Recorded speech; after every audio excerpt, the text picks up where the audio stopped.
दिए जलते हैं, फूल खिलते हैं, बड़ी मुश्किल से मगर दुनिया में दोस्त मिलते हैं। दिए जलते हैं, जी हाँ, दिए जलते हैं, फूल खिलते हैं, बड़ी मुश्किल से मगर दुनिया में दोस्त मिलते हैं। ऐसे ही दोस्ती पे आधारित एक फिल्म जिसका मैं आज जिक्र करने वाली हूं, बड़ा मजा आएगा उस फिल्म के बारे में आपको जान के, क्योंकि ये दोस्त इसी फिल्म में दिखे, उसके बाद वो नहीं दिखे। जी हाँ, नमक हराम फिल्म 1973 की रिलीज, राजेश खन्ना, अमिताभ बच्चन, ऋषिकेश मुखर्जी। जी हाँ, इन तीनों को आपने पहले भी एक फिल्म में यूनाइटेडली देखा है, वो है आनंद। तो आनंद के बाद ये दूसरी फिल्म थी इनकी, तो इसके ऊपर चर्चा करेंगे। और होली है तो होली में खास करके इस फिल्म को लेके मैं जरूर चर्चा करना चाहूंगी, क्योंकि इस फिल्म में होली का एक ऐसा प्यारा सीक्वेंस है जिसको देख के उस टाइम पे भी हंसी आती थी, आज भी हंसी आती है, और वो है भांग पीने के बाद क्या होता है। तो करते हैं बात फिल्म नमक हराम की, आज अंजू के साथ।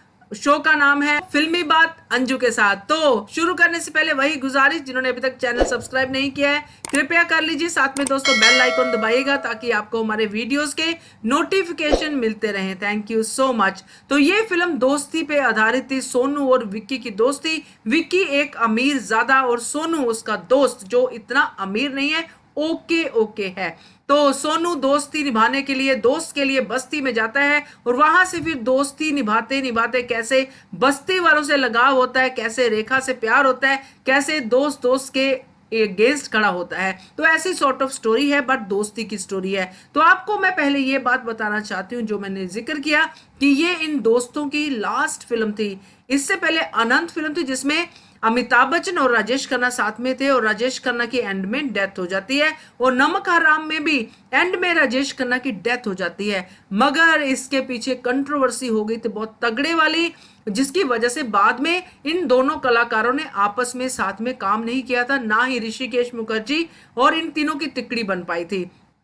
कंट्रोवर्सी कुछ ऐसी थी दोस्तों की, ऋषिकेश मुखर्जी की जो स्टोरी थी, जो फिल्म थी, उसमें एंड में जो मरने वाला दोस्त है वो है अमिताभ बच्चन, विक्की। विक्की की डेथ होती है मरने वाले सीन में, बट राजेश खन्ना उस टाइम पे सुपरस्टार थे, और वो ये मान के चलते थे कि जिस फिल्म में मैं मरता हूं एंड में, वो फिल्म सुपर डुपर हिट होती है और मैं भी हिट हो जाता हूं। तो यहाँ पे वो अड़ गए राजेश खन्ना साहब की। ये जो लास्ट जो है क्लाइमैक्स है, उसमें आनंद की तरह ही मेरी डेथ होगी, और सोनू जो दोस्त है उसकी डेथ होगी, विक्की की डेथ नहीं होगी। तो एंड में ऋषिकेश मुखर्जी साहब को मानना पड़ता है, कन्विंस होना पड़ता है, जबकि वो कन्विंस नहीं थे, क्योंकि राजेश खन्ना सामने खड़े हैं तो उनको कन्विंस होना पड़ता है, और क्लाइमैक्स चेंज कर दिया जाता है। अमिताभ बच्चन की जगह पे राजेश खन्ना का कैरेक्टर जो है वो फिल्म में मर जाता है।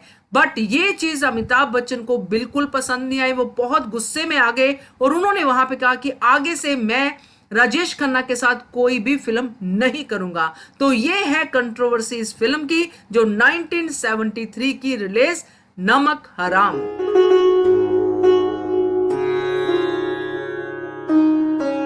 आपको एक और चीज बता दूं, सुपरस्टार की कैसे चलती है ये बहुत ही जरूरी है बताना। पहला इंसिडेंट तो आपको मैंने बता ही दिया कि क्लाइमेक्स जो था वो चेंज करवा दिया था राजेश खन्ना साहब ने, और इस बात से बहुत सारी कंट्रोवर्सी पैदा हो गई थी, और फिल्म तक करने से मना कर दिया था आगे से अमिताभ बच्चन ने। अमिताभ बच्चन का कैरेक्टर था विक्की का। तो पहले ऋषिकेश मुखर्जी जो इस फिल्म के डायरेक्टर थे, और गुलजार साहब जो थे राइटर, इन्होंने सोचा था कि ये विक्की का कैरेक्टर जो है राजेश खन्ना करेंगे। जब राजेश खन्ना के सामने स्क्रिप्ट आई, उनसे जब डिस्कस किया गया, तो राजेश खन्ना ने कहा नहीं भाई, हम विक्की का कैरेक्टर नहीं करेंगे, हम सोनू का कैरेक्टर करेंगे। तो देखिए, उनको मानना पड़ा, उन्होंने फिर शफल कर दिया, विक्की दे दिया अमिताभ बच्चन को और सोनू दे दिया राजेश खन्ना साहब को।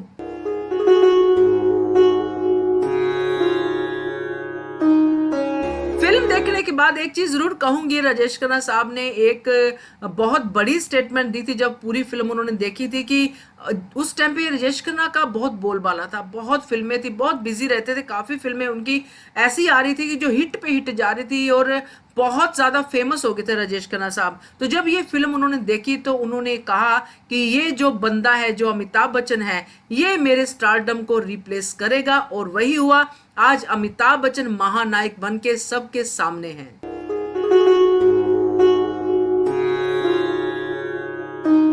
इस फिल्म में एक करेक्टर है जो रजा मुराद साहब करते हैं, और बस्ती में रहते हैं, और बहुत ही ऐसे गरीब से, और दाढ़ी थोड़ी बड़ी हुई है, ऐसा कुछ करेक्टर उनका नजर आता है। तो उस करेक्टर को ये लुक देने के लिए जो ऋषिकेश मुखर्जी साहब थे, उन्होंने क्या किया, उन्होंने रजा मुराद साहब को एक दो कुर्ते दे दिए अपने, कि ये कुर्ते ही पहनने हैं, और जब भी आना है नहा के मत आना सेट पे, ऐसी लुक के साथ आना, फ्रेश दिखना ही नहीं चाहिए। तो वैसा ही कुछ रजा मुराद ने किया, अपने डायरेक्टर की बात मानी, और वैसे ही वो सेट पे आते थे।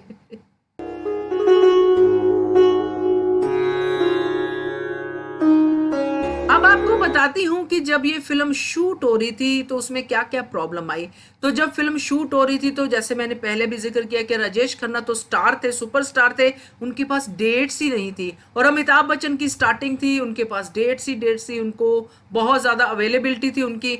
तो ऋषिकेश मुखर्जी साहब ने सोचा कि क्यों ना मैं अमिताभ बच्चन के सोलो सीन शूट कर लूं और राजेश खन्ना को सुजेशन में दे दूं कुछ भी, तो राजेश खन्ना जब आएंगे तब शूट कर लेंगे। तो जब फिल्म शूट हो गई, अमिताभ बच्चन के साथ काफी सारा हिस्सा शूट हो गया, तो ऋषिकेश मुखर्जी साहब ने डिस्ट्रीब्यूटर्स को फिल्म दिखाई। डिस्ट्रीब्यूटर्स ने फिल्म को लेने से इनकार कर दिया, क्योंकि उनको था कि जो अमिताभ बच्चन है वो ऐसे लीड रोल जैसा कुछ दिख नहीं रहा है, और लीड रोल जो है वो राजेश खन्ना का होना चाहिए जो स्पेशल अपीयरेंस में दिख रहे हैं। तो ये चीज कही, जबकि ऋषिकेश की फिल्म थी, उनकी फिल्म को कोई मना नहीं करता था उस टाइम पे। यहाँ एक प्रोड्यूसर ने ऐड करते हुए चीजों को कहा कि अमिताभ बच्चन के जो बाल हैं उनका स्टाइल थोड़ा चेंज कर दो तो शायद कुछ बन जाए, मजाक मस्ती में ये बातें कह दी।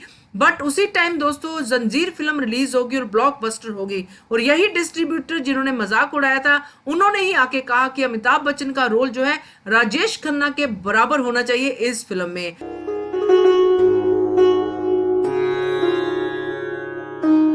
नदियां से दरिया, दरिया से सागर, सागर से गहरा जाम। जी हाँ दोस्तों, ये गाना बहुत हिट था इस फिल्म का, और इस गाने को गाया था किशोर कुमार साहब ने। और ये बिनाका गीत माला जो उस टाइम पे बहुत ज्यादा हिट थी, और बहुत ज्यादा लोग उसको मानते थे कि इस बिनाका गीत माला में जो गाना आ जाता है वो गाना बहुत ही अच्छा होता है। तो 1974 की बिनाका गीत माला में इस गाने को 18th नंबर मिला था। तो है ना जबरदस्त बात। अब बात करते हैं होली की सीक्वेंस की। तो होली का एक बहुत प्यारा सीक्वेंस है जिसमें राजेश खन्ना साहब भांग पी लेते हैं, और भांग पीने के बाद उनकी जो हीरोइन है, जो रेखा है, जो प्ले कर रही है, जबकि रेखा और नई थी तो, और राजेश खन्ना सुपरस्टार थे तो थोड़ी डरी डरी रहती थी, मगर यहाँ पे उन्होंने खुल के प्ले किया। और भांग पीने के बाद जो हाथ उनके आपस में जुड़ जाते हैं, यानी कि राजेश खन्ना साहब उंगलियों में उंगलियां डाल के अपने हाथ जोड़ देते हैं और कहते हैं कि मेरे हाथ नहीं खुल रहे हैं, और इतना कॉमेडी सीन है। फिर असरानी ने भी बहुत कॉमेडी की इस सीन में, भांग कैसे चढ़ती है वो इन्होंने इस सीन में बिल्कुल दिखाया। अगर आपने फिल्म नहीं देखी है तो इस सीन के लिए जरूर ये फिल्म देखिएगा। ये फिल्म बहुत अच्छे से होली को प्रेजेंट करता है। तो ये था मेरा कहना नमक हराम के लिए अपने इस शो में जिसका नाम है फिल्मी बात अंजू के साथ। आपका भी कुछ कहने का मन है तो कहिए, नंबर है 9833155523, और बनिए हिस्सा हमारे शो का और देखते रहिए channel Hungry Spirits. Thank you so much. Subscribe to our channel by clicking the subscribe button. Click the bell button and enjoy the latest uploads from our channel.